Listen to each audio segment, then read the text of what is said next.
All right, Mario. Good morning, my fellow Jacksonvillian. Yep. Good morning. How do you like the coffee? It's good, man. It's good. it's Tim Hortons. Oh, Tim Hortons coffee. man. Yeah, it's got some good flavor to it. I like it. I Yeah, like We it. support good patriotic companies, even if they're not American. In this household, What? Horton's not American? no, they're Canadian. Oh, okay. Yeah. I didn't know that. Yeah, Tim Hortons. I didn't know that. Tan Hortons. Well, that's good coffee, and we are not trying. I don't know. We're going to get in trouble if it says Starbucks over there. I highly doubt it. No. Yeah, we're not trying. We're not promoting them or We're anything. not promoting We're just Starbucks. using their cups that That's they right. had. That's right. Because they're 16-ounce cups. Mm-hmm. Yeah, That's correct. we just want to be able to drink something. That's but, right. That's right. But yeah, we're at a day. Where are we at? Day 5 of the recession now officially. Yeah, day 5. Yeah. Yeah. So how do you know when you're in a recession?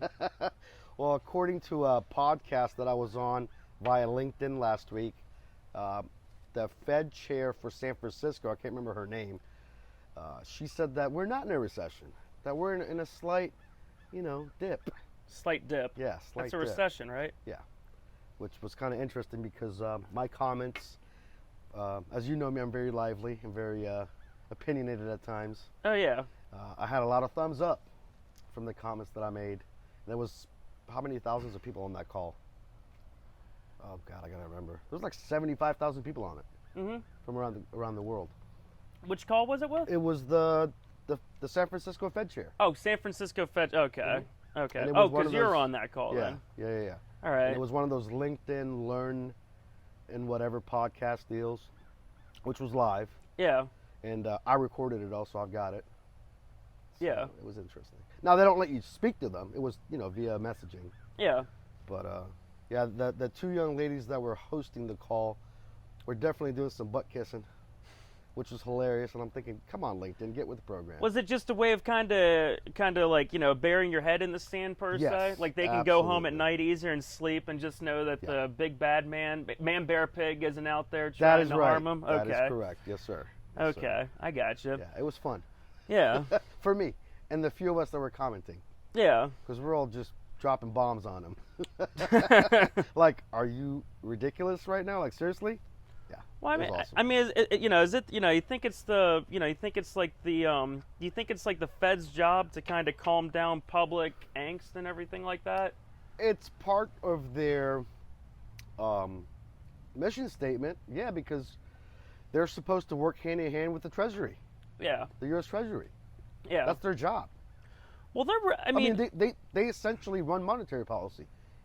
That's their job. yeah.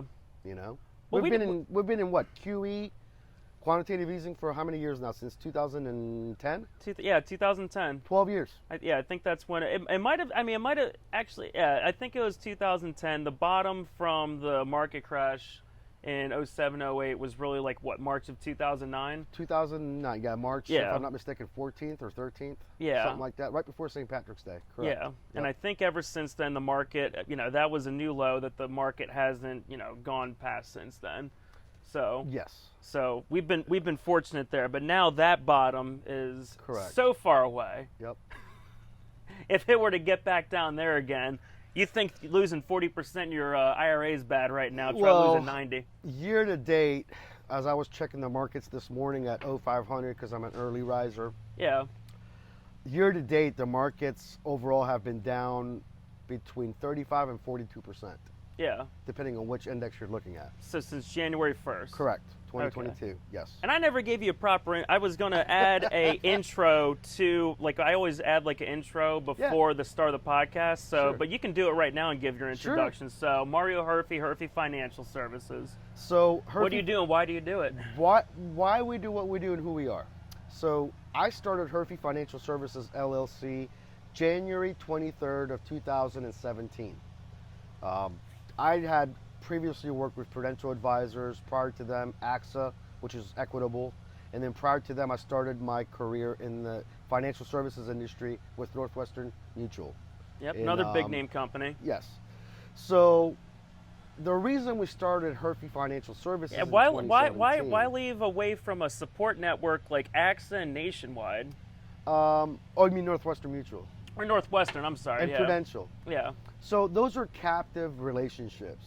Yeah. And when you work for a captive broker dealer, it's very challenging when you know you have other avenues of how to best serve your clients' needs. Yeah. And you're not able to give that full service when you work in a captive environment. Yeah, because AXA, AXA and Northwestern, like they've got good products, They but do. with any company, they're, not all their products are going to fit all the customers. Correct.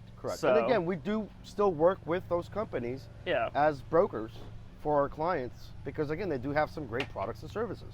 yeah, But at the end of the day, the other aspect of it, very simply put, is this. I've always been an entrepreneur. yeah, I've owned many different companies throughout the years, still do, not just insurance and financial services firms. yeah, And if you don't build your own, you're always going to be a slave to somebody else. gotcha. And that's part of the American dream, Yeah, to put out your own shingle. put out your own So, shingle. Essentially, But it's that's not what we all. do. It's not just instant turnkey. Like, hey, I opened up my business and now I can do 12 minutes of work in the morning and just go golfing the rest of the day. I wish it was that simple.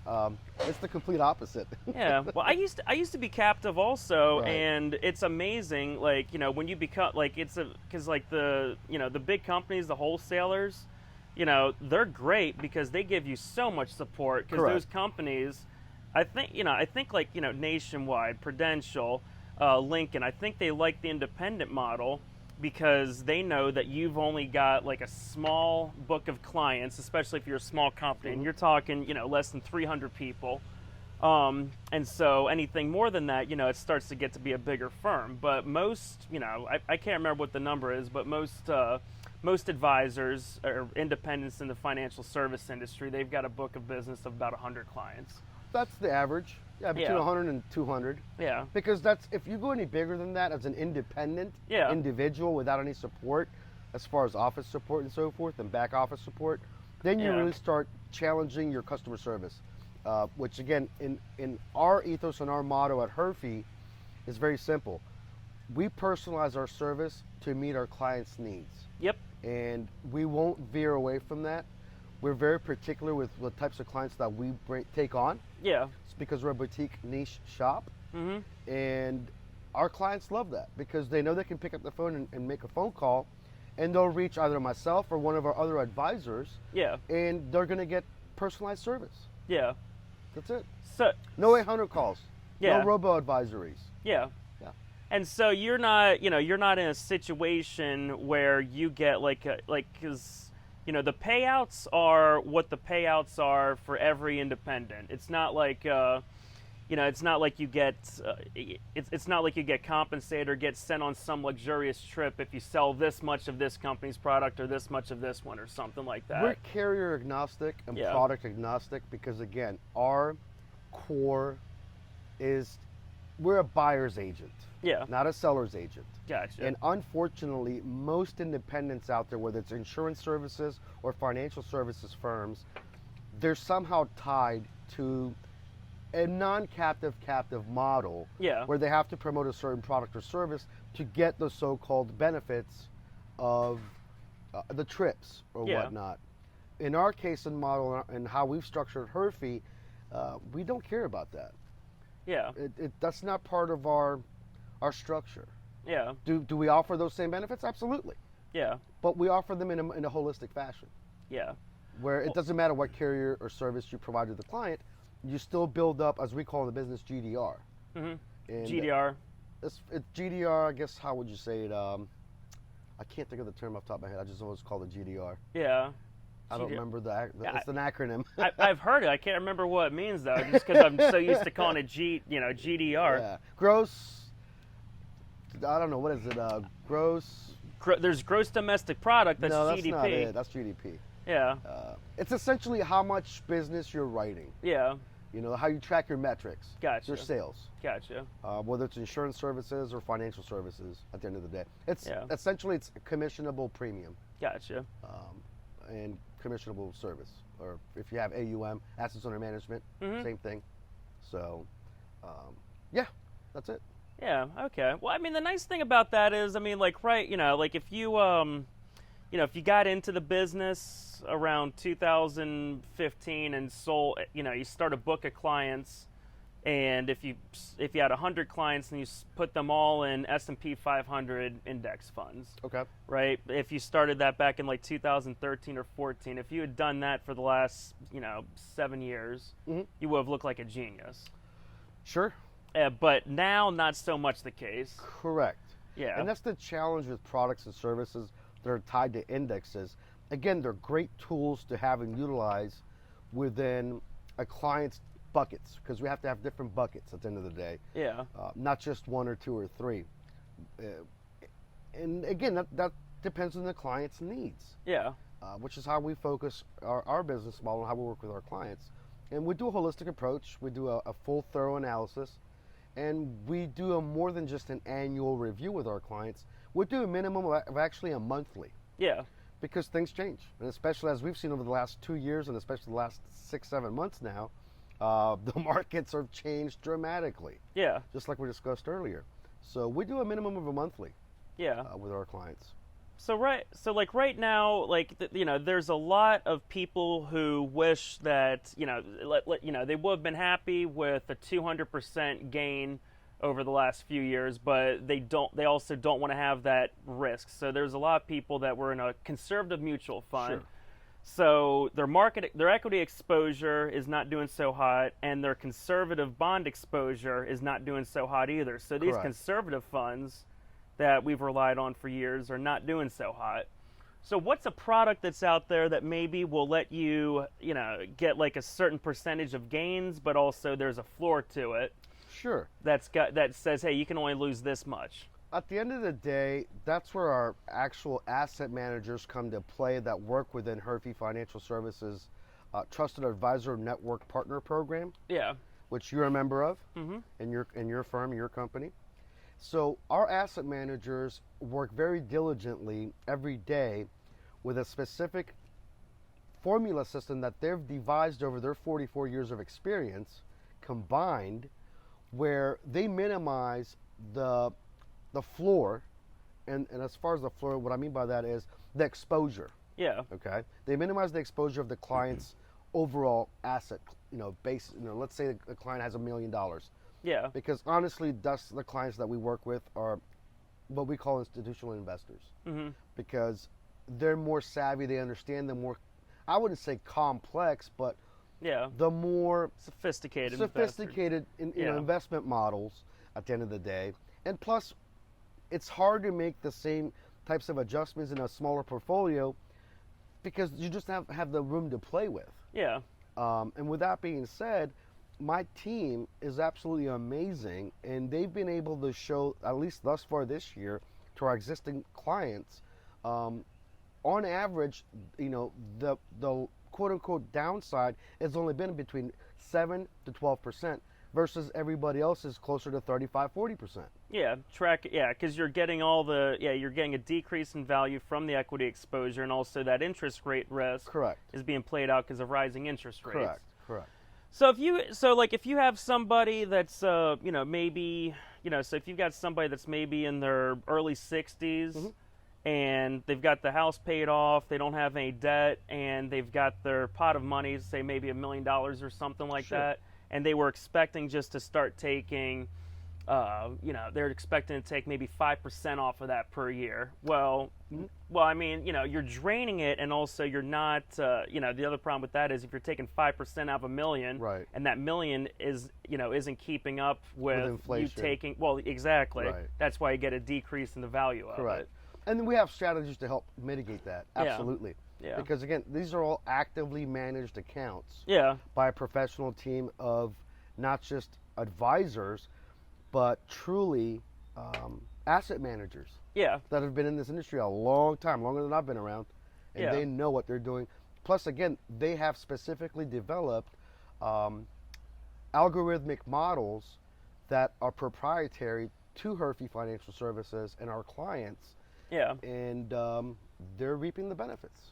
Gotcha. Yeah. Gotcha. Well, that's your typical client is the person that's retiring or Getting already ready retired. to retire, right? What Yeah. we call that the retirement red zone, Yeah. right? 5 years prior, 5 years in, and 5 years after. Yeah, Correct. mine's a little different. Like for like I like to find clients who want to live off their savings. Maybe they inherited money or something Sure. like that, and they just Sure. want to live off of it, live like a bare minimum, minimalistic lifestyle. Gotcha. Not not exactly recommended. You should be earning money in your prime working years, not just having you shouldn't retire too early. But Correct. for the people that want to do it, there's strategies like that out there. Absolutely. Absolutely. And we can work with those clients as well. Yeah. So from a big thing that clients want to do is they have to pass their wealth down to their kids or their grandkids, right? Correct. Well, legacy planning. Yeah, so Right. in between that bucket, going from one generation to the next, who's the guy that's poking holes in it trying to get all the money out of it? Who Who's is that the guy? Yeah, who is that? I think it's called the government. Last time I checked. And they just changed those rules and regulations, if I'm not mistaken, in 2020. Yeah. So what were those changes that happened? You talk about with If I again, it's been a while since I've read the act or the law that was passed. yeah. But if I'm not mistaken, it has to do with the generational legacy part of how you can distribute your assets once you've passed away to your heirs. It used to be you had an extended period of time of what? Being able to slowly Yeah. minimize that exposure, or not exposure, but minimize the taxation Yeah. on how you get the distributions out. Where now you have a cap of 10 years. Yeah. And once those 10 years are up, that's it.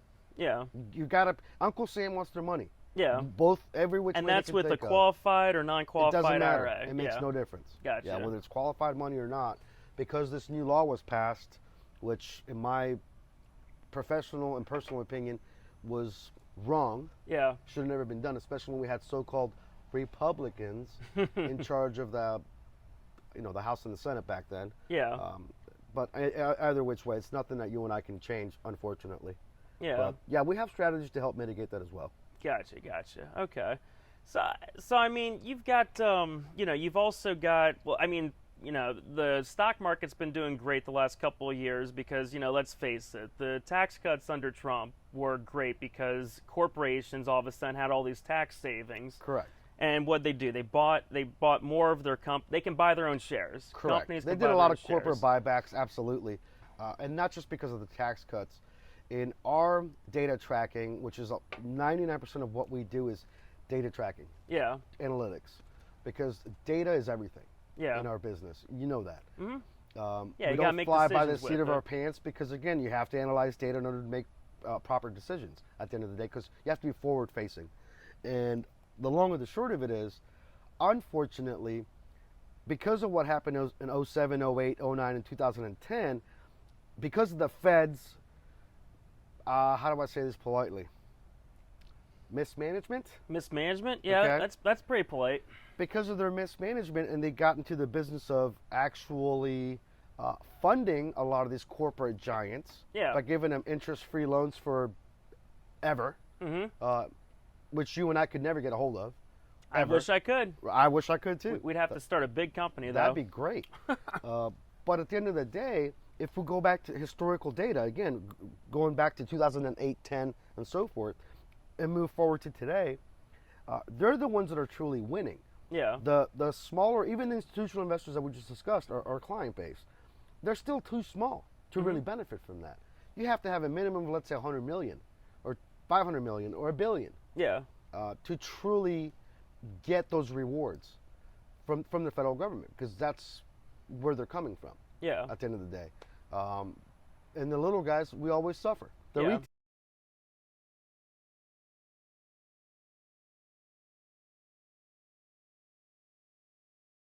All right, so where were we? Okay, so we're talking about how the taxpayers footing the bill for everybody, right? It's just it's a complete disaster. It's not a perfect system, but we got it's a controlled burn. that's one way of putting it. Yeah. Mm. Yeah. So we're not we don't even really once the new tax. So we got a situation we're in right now where interest rates are rising. And they're Right. not rising fast enough. That's the other challenge. Yeah. Okay, because again, historically, when we look back and look at the data, we've had these issues in the past, and let's just say 100 years Yeah. since the Federal Reserve was enacted in December of 1913. Yeah. Anyway, so when we look at the historical data, that's not the first time we've gone through this type of a challenge. Yeah. And again, the players that cause these issues are the government. Yeah. Always has been, always will be. So the best way to mitigate that exposure Yeah. is by working with people like myself and yourself that are actively engaged every day to help minimize that exposure and risk Yeah. as much as possible. There's no 100% guarantees because neither one of us control what? Yeah. Legislation. Well, see, it's interesting you mention that because, like, take like Bitcoin for example. Sure. A year ago, you and I would have been considered. Oh, see those guys, those Wall Street guys over there. They stay at their Main Street. They're a bunch of crooks. Part of the problem. Right. I'm getting into Bitcoin or cryptocurrency because it's completely safe. Then all of a sudden, the government starts regulating it, and you see it nosedive. Well, there's multiple reasons why that's happened. Yeah. Because the big players, and I don't need to name companies. Our listeners are very, informed. Yeah. And they already know who the players are. Yeah. Again, it's Wall Street, and Yeah. it's not just the U.S., it's global. And at the end of the day, what they've done is they set these different cryptos, and we'll just use, Bitcoin for an example because you mentioned them. Yeah. Unfortunately, they positioned themselves, and I'm talking about the big boys, again, the cabal, because that's what it is. Yeah, it's a global cabal, right? Yeah. At the end of the day, they positioned themselves in such a fashion where they how do I say this? I gotta think in English. They essentially set it up to fail on They purpose. crafted. Yeah. Yeah. Yeah. Because they wanted to come in and get the street to pay for it, Yeah. to bump the price up, Yeah. right? Do a pump and dump. Yeah. And then they'll come in when the dump happens and buy everything up for pennies on the dollar, like they've always done. Well, see, why doesn't your average Joe American do that though? Because like we can take advantage of that. I mean, agree. Well, we had the yeah. Wall Street bets. Yeah. That's what those folks did, and I was part of that group. Yeah. And we did really well. Yeah. Absolutely. Now, the challenge with most people is they keep forgetting that they have the power. Yeah. Not the big boys, not the cabal. Collectively. Yeah. Collectively, we have the power, Yeah. right? Because until we live in a dictatorship, as long as voting machines are working. Yeah, well, that's a whole separate conversation. You and I have been to our local supervisors of elections and had some great tours. Oh yeah. Great conversations with those folks. Well, no, Florida, they messed up. I think Florida was kind of like, that. The husband that got caught cheating by his wife. Yeah. Back during the Bush Gore thing, and like, what's this hanging chat over here? Then all of a sudden we're like, no, honey, we're gonna change, and all of a That's sudden, right. yeah, we're like, we don't do that. Yeah, oh, voter fraud, we don't do that anymore. Yeah, that's all. I think that's a separate topic for a separate day. Because that could be an hour-long conversation. Well, we do not live in a deregulated market. We live in a regulated market. Overregulated. Yeah, overregulated, definitely. Overregulated, Like you're absolutely. still free to invest in whatever that you'd like to. However, You got to do it the way the government wants it to be done. yeah, exactly. So we're not truly a free market economy. We never have been. No. It's free in the sense it might be freer than a dictatorship. Not by much. Yeah, not Not by much. much. But that one little That margin little right part, there. That little part. If you can correct. capitalize off of that. So like, every recession, there's opportunities in every recession. Agreed. Right? Absolutely. So I mean, like, like right now, take vehicle sales. I think Sure. I think vehicles and home prices have gotten one of the biggest hits. And down here in when it comes to like overvalue. That's a fact. Yes. So- but that cycle, especially the housing market, we see it especially in Florida. Yeah. It's a 10-year cycle, Yeah. and we're actually within that 10-year mark. Yeah. So it's not uncalled for the state of Florida. Yeah. It makes perfect sense, even though, again, a lot of folks complain about it because they Yeah. don't understand the historical data, which is okay. That's Yeah. why we're here to help educate them. So what if somebody told you, Mario, you're stupid, you should not be investing in the market because it's rigged, but the real estate market, on the other hand, that's where to keep your money right there. That should be a bucket. Yeah. That's always needs to be a bucket for any person or any entity, any company, organization. You always want to have some real estate. But the challenge with real estate is if you don't structure it properly, it becomes illiquid. Yeah. So you have to have some liquidity, Yeah. and you also have to have proper tax planning. Yeah. And you have to work with a team of good advisors, Yeah. trusted advisors, like ourselves, a great CPA firm, a great attorney firm that know exactly how to work within the system to benefit. Yeah. And that's really as simple as it gets. Yep, definitely. So where do you see? So like 2022, right? Yep.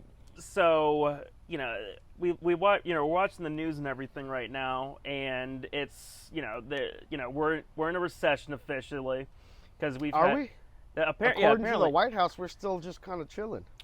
Well, I think if the White House says we're chilling, and you actually look at what the definition of a recession is, and that's 2 consecutive quarters of a decrease in GDP. Correct. I'm saying this from memory. I could be, but it's 2 consecutive 2 or 4, quarters. something like that. Yeah. Yeah, and that's what we've had. So we're officially in a recession. Correct.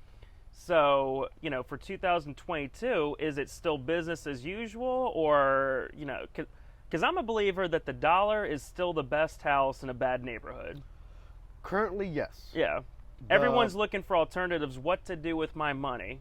As far as Forex goes, we used to play in the Forex market years back, and we've slowly backed out of that for 2 very simple reasons. There's too much volatility, and it's always been that way.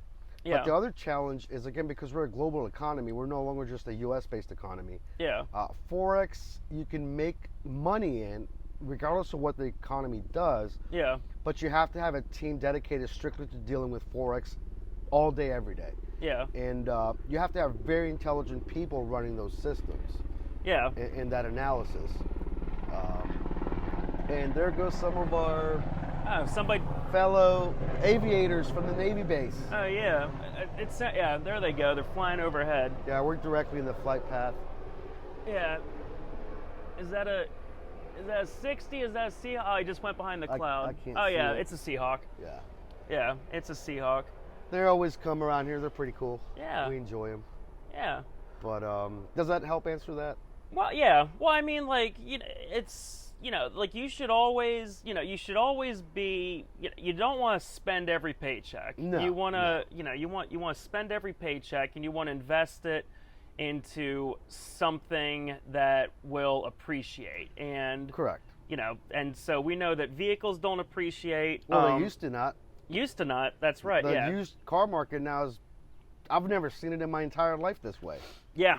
And we've done the data research, and I don't think this has ever happened in prior history. Ever. So I mean, if somebody was saying it, 3 years ago, like, hey, or actually, take during coronavirus, right, when a bunch of dealerships are worried about being shut down because, Correct. like, the way they operate their business, if they Their have a margins month are or very two, small. yeah, Yes. if they have a month or two of not selling any cars, Correct. that's bad. Oh yeah. Um, Well, they don't actually own the. See, most people don't understand the car business. The dealerships do not actually own their vehicles. They're leased, and there Yeah. are reinsurers and finance companies that back them. yeah, And if they don't sell X amount of inventory, then they essentially get repossessed by the manufacturer yeah, at a cost to the dealership yeah, because you have to move the product, the Yeah. inventory.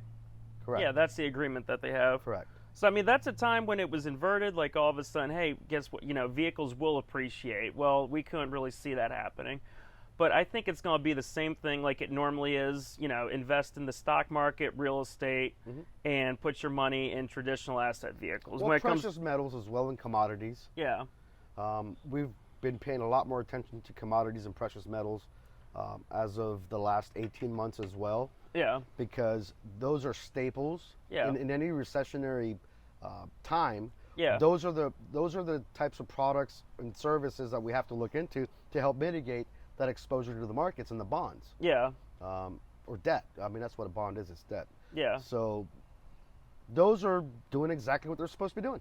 They're hedges against inflation. yeah.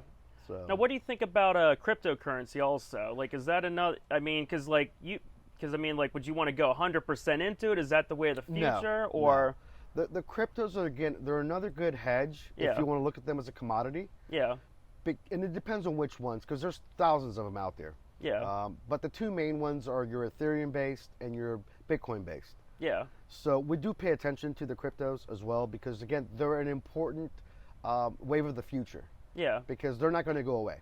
yeah, We see long term, and when I say long term, our data shows within the next 5 to 10 years, their growth is going to be exponential. yeah, And anyone who has already paid attention the last 10 years, yeah, because Bitcoin officially, I believe, came out in March of 2012. Yeah. And anybody who had Bitcoin back then, That first Bitcoin purchase was a pizza that was right Correct. here in Jacksonville. $22, I think. I think something like that. Yeah. Yeah. You're talking to the launching ground for Bitcoin, or where the Correct. first transaction took Correct. place, right here in Jacksonville. Yeah, and it was a younger gentleman, if I'm not mistaken, 17, 18, 9 years old, something like that. Yeah, was it Papa John's? I think so. Yeah, and I Yeah. think that, yeah, so I mean, they took it, they're like, yeah, okay, you use Bitcoin? Yeah, we'll take his currency, here's That's your right. pizza. Yeah. And then the start of a revolution. That's right. So we do pay attention to those correlators as well, Yeah, because you have to. yeah, Again, it's a holistic approach, and at the end of the day, you got to pay attention. yeah, You have to be knowledgeable and be able to educate our clients and our prospective clients as to what their options are at the end of the day. So who do you think won when it came to their predictions? Jim Cramer or Peter Schiff? Who's riding their high horse Peter right now? Schiff. Peter Schiff. And not just him. There's several other people that are absolutely amazing, and one of them doesn't get enough credit. And I believe people need to pay attention to her. She's a brilliant person and a great businesswoman. Yeah. Her name is Danielle DiMartino Booth. Oh, never heard of her She before. used to work for the Dallas Fed, and she went through the entire '08 bubble Yeah, as a Fed analyst and very high up within the chain of command at the Dallas Fed. She wrote an amazing book, if I'm not mistaken, in 2012, Yeah. called "End the Fed." yeah, okay. And she owns a company Never named read that Quill one. Intelligence. Quill Intelligence. Yes, they're Okay. they're a great resource. They're very affordable. Anybody can follow them and pay them for their services. Yeah, And we highly recommend them. Even though I'm not an affiliate partner or anything, we don't make any money, yeah, but we believe in sharing good data with our clients yeah, and good resources. yeah. Well, I mean, I think, who was it? Gordon Gekko was the one that said information is the most valuable commodity. That is correct. It's a quote from Wall Street. If Yeah. I might have misquoted it, but it was something like I that. think we just aged ourselves. A little Probably. bit. And I'm a little bit older than you are. Yeah, it was the first one. It was it was the first Wall Street movie. Well, he also said business never sleeps. Oh yeah, that's another one. Yeah. No, I age myself all the time when I talk about Sublime, because, like, Gen Z, they know Yeah. they know Sublime, and I can say Brad Knoll, they have no idea who that is. Yeah, that's true. And he That's was the true. original lead singer of Sublime. So That's true. That's true. Most people don't know that. yeah, and so, like, if you just started listening to Sublime after they got their new face per se, Right. then they're like, wait, who is that? Sounds different. Yeah. Yeah, Yeah. yeah, But no, at the end of the day, our job is to educate people. yeah, That's really it. And if we do a good enough job educating our clients and again servicing them properly, yeah, our clients stay with us generationally. yeah, And that's what matters because it's education. yeah. And that's really the simplest way to look at it. Yeah. So let me ask you this: if one of your clients goes to you and says, "Mario, I'm mad at you. I gave you this much money and I'm losing it right now because the stock market's crashing," Okay. what do you say to him? Well, very simply put, again, because we do a minimum of a monthly review with our clients, Yeah. we address those facts and we say, well, listen, yeah, the market's down, everybody's losing a little bit, including us. We're not perfect. There's no such thing as perfect. It Yeah. doesn't exist. If we had that model, we'd be one of the big boys. Yeah. Which we're getting there, little by little, we're getting there, There you go. right? Because we're constantly building our book of clients and our assets under management. But at the end of the day, we make sure that we educate our clients at such a level that they're not passively working with us. They're actively working with us on a day-to-day basis. Yeah. So we have conversations with them. We're honest. We're upfront. Yeah. You know, if they have worries about something, then we help educate them and then say, okay, how would you like to proceed forward? Yeah. It's that simple. Yeah. Gotcha. Well, that's all I can do. It's about risk mitigation, not elimination. But you have to speak with them. And Yeah. unfortunately, most people in our industry do not do that. Yeah. They either run and hide and stick their head in the sand, or they say, write it out. I'm like, are you kidding me? What do you mean, write it out? Yeah. Every time we hear that, we're like, geez, you need to find another home for your monies, Mr. and Mrs. Client, or Yeah. your assets, because you're not being treated well. Yeah. Yeah. What's the most difficult part of your job? Difficult part. Yeah. That's a very good question.